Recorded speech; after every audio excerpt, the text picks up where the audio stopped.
C'est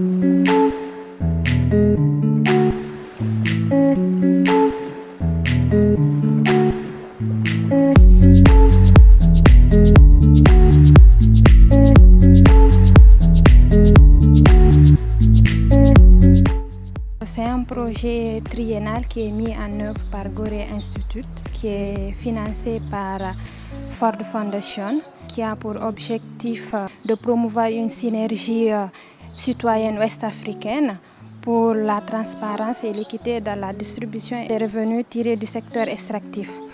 Et l'objectif de ce projet est de partager l'expérience, les leçons apprises et les modèles de bonnes pratiques dans les pays cibles, à savoir la Guinée, le Sénégal, la Sierra Leone, le Ghana, le Nigeria.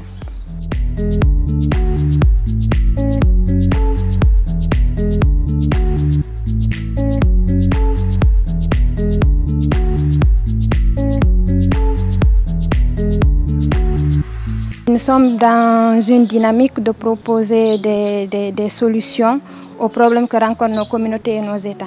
C'est donc un élan qui concerne l'ensemble des acteurs et des parties prenantes.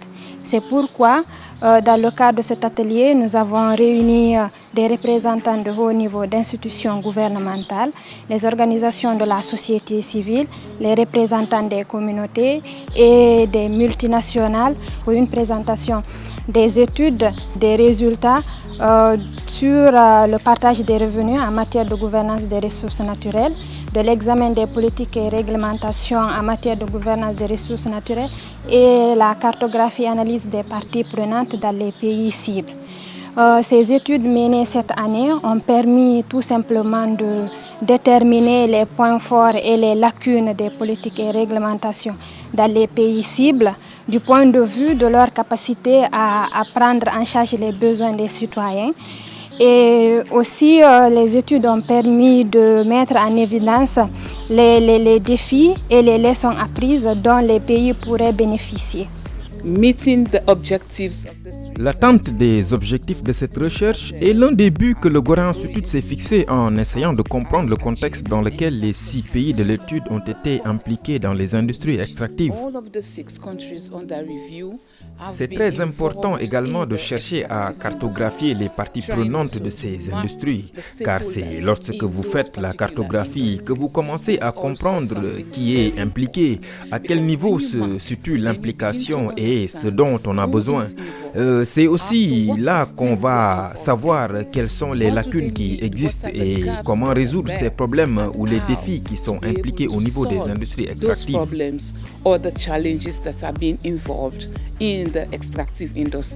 Je loue d'abord l'initiative de pouvoir amener l'étude déjà pour pouvoir amener des changements s'il le faut et des bonnes pratiques.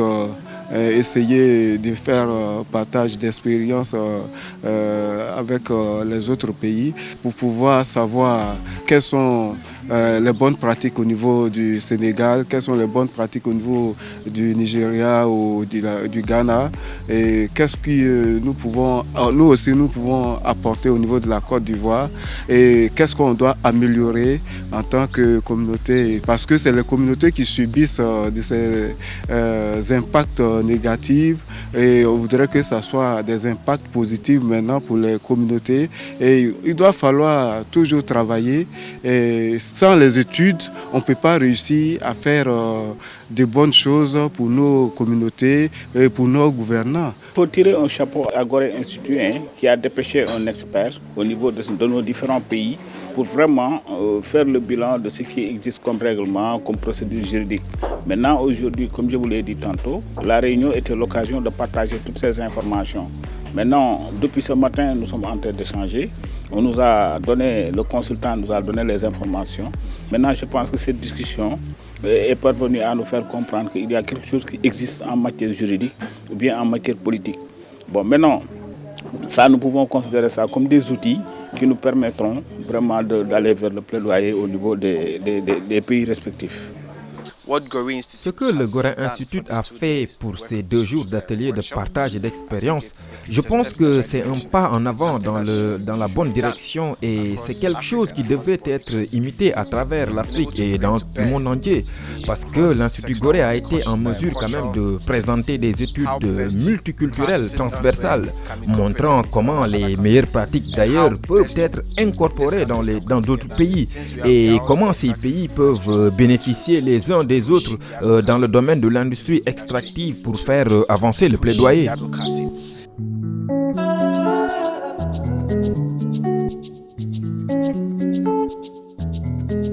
L'un des principaux résultats de cet atelier est la mise en place d'une plateforme de plaidoyer.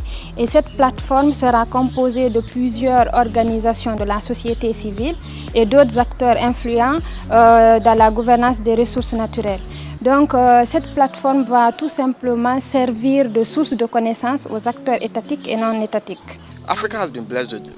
L'Afrique est bénie au vu des résultats des recherches sur notre sous-sol. Ce sont là des faits indéniables et je pense qu'il est temps que nous avancions avec un front de plaidoyer pour s'assurer que les communautés ainsi que les parties prenantes reçoivent la part qui leur revient à travers des investissements dans le domaine social. Donc, si les communautés et les sociétés ne sont pas placées au premier plan de ces investissements, alors ça ne marchera pas. Donc, je pense que le Gorée Institute a fait un pas en avant en mettant sous les projecteurs comment les OSC peuvent défendre au mieux les communautés et défendre aussi les intérêts des autres parties prenantes. Moi, je pense que c'est un cadre très important. Parce que quand même, il faut qu'on essaye de voir comment nous organiser pour essayer de régler ces problèmes. Donc on ne peut passer que par la mise en place de cette plateforme de plaidoyer pour essayer de voir comment accompagner les communautés. Mais surtout, cette plateforme va servir à parler aux autorités et voir comment lever toutes les contraintes liées à l'industrie extractive.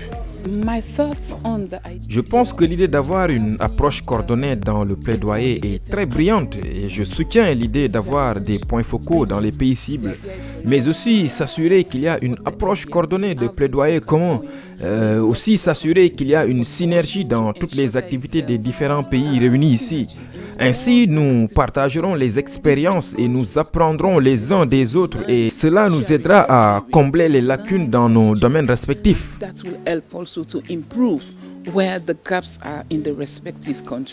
L'idée de créer une plateforme de plaidoyer est la bienvenue pour permettre une synergie d'action entre pays et puis pour être fort et pour pouvoir pallier à tous ces manquements que nous avons constatés dans nos différents pays.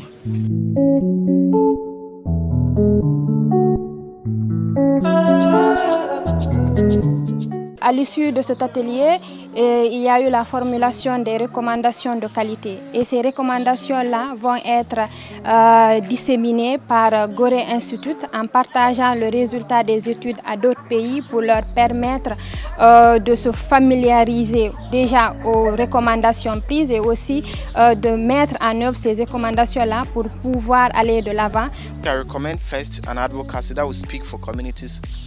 Je recommande d'abord un plaidoyer au profit des communautés, au nom des autres parties prenantes qui parleront pour les personnes marginalisées. Et je recommande également autant que ces industries extractives puissent être orientées vers le profit. Les communautés devraient aussi comprendre que leur environnement est un environnement social et que même si en cherchant à faire du profit, elles doivent aussi jeter un regard critique sur les responsabilités sociales de l'entreprise. Car à la fin de la journée, cela devient une dichotomie. Tu me grattes le dos, je te gratte le dos. Donc les industries extractives doivent vraiment prendre en compte les préoccupations, les attentes et la bonne intention de ces communautés qui veulent en bénéficier. Je pense qu'une fois qu'elles l'auront fait, elles auront un environnement propice à leur activité pour opérer. Et je recommande également que l'Institut Gorée et d'autres institutions organisent de tels ateliers parce que cela peut aider pour les opérations et influencer les politiques dans d'autres pays. C'est la meilleure façon de former et de formaliser un front pour s'assurer que les bénédictions que Dieu a données aux pays africains seront utilisées à bon escient et que les communautés en bénéficieront. Nous sommes en train de suivre un processus très important, c'est-à-dire en fait nous avons réuni aujourd'hui je crois 6 pays dans la salle et chaque pays a ses réalités. Donc nous allons essayer de voir au niveau interne comment mettre en place une task force, essayer de voir comment prendre les meilleures politiques. Maintenant, la stratégie de plaidoyer va consister d'abord à faire l'inventaire de tous les problèmes au niveau de chaque pays et voir comment nous allons les présenter, non seulement aux décideurs dans les pays respectifs, mais aussi comment refaire le bilan de ce qui a été déjà fait sur le terrain et voir comment le développer.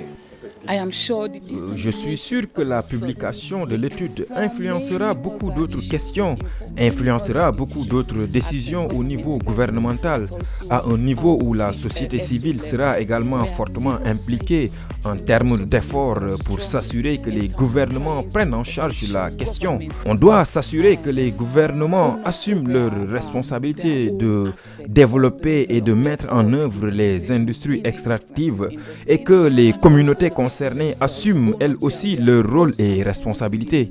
Dans le cadre de ce projet, nous en sommes à sa deuxième phase et il y a eu des activités qui ont été déroulées.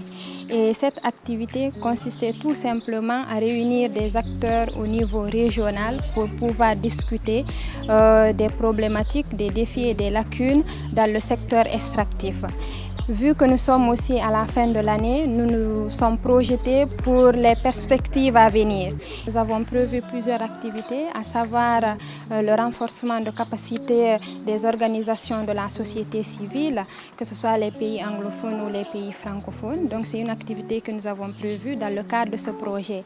À cela aussi, nous avons prévu d'organiser une activité qui concerne l'organisation d'une table ronde sur la gouvernance des ressources naturelles. À cet effet, des experts vont être invités également pour débattre des questions sur la gouvernance des ressources naturelles.